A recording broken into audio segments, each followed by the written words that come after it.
आप लोग जानते हैं कि समय किसी का मोहताज नहीं होता है।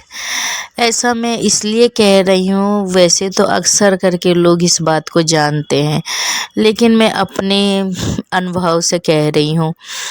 जो सुकून, जो चीज़ें हमें अपने माँ बाप के यहाँ मिलती है, जो हमें अपने बाप के छाँव में मिलती है, राज में मिलता है, वो ज़रूरी नहीं है वो सुकून अपने हस्बैंड के यहाँ भी मिले, ससुराल में भी मिले।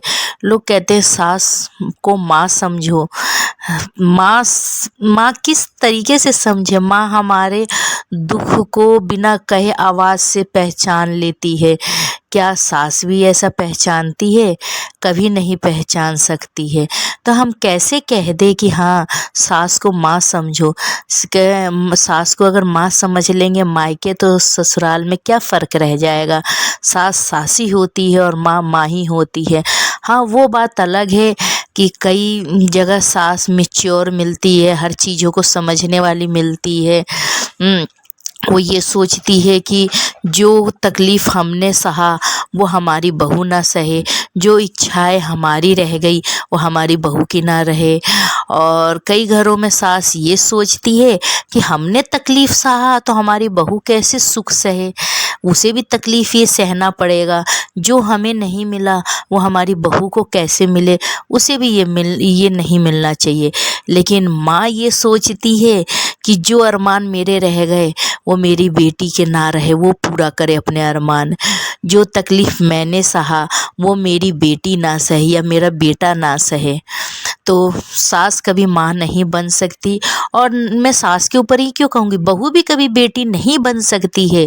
क्योंकि जो अपनी माँ के बिना कहे ना पसंद नापसंद जान जाए, लेकिन सास की नहीं जान सकती है। तो इसीलिए दोनों में ताली हमेशा एक हाथ से नहीं बजती, दोनों हाथ से बजती है।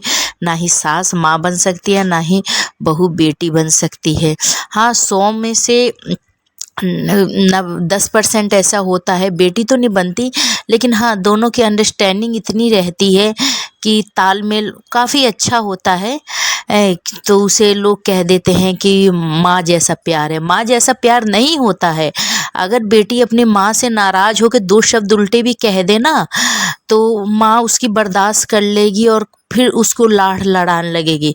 लेकिन सास अगर कितनी अच्छी भी बन जाए, अगर बहू 2 शब्द कह दे उसे कोई उल्टा, तो वो समझ लीजिए उस घर में दरार पड़ जाएगी, कलेश हो जाएंगे, कहाँ कहाँ तक ये बातें जाएगी। तो जो रिश्ता जिस जगह पे है उसी जगह पे उसे अच्छा रहना।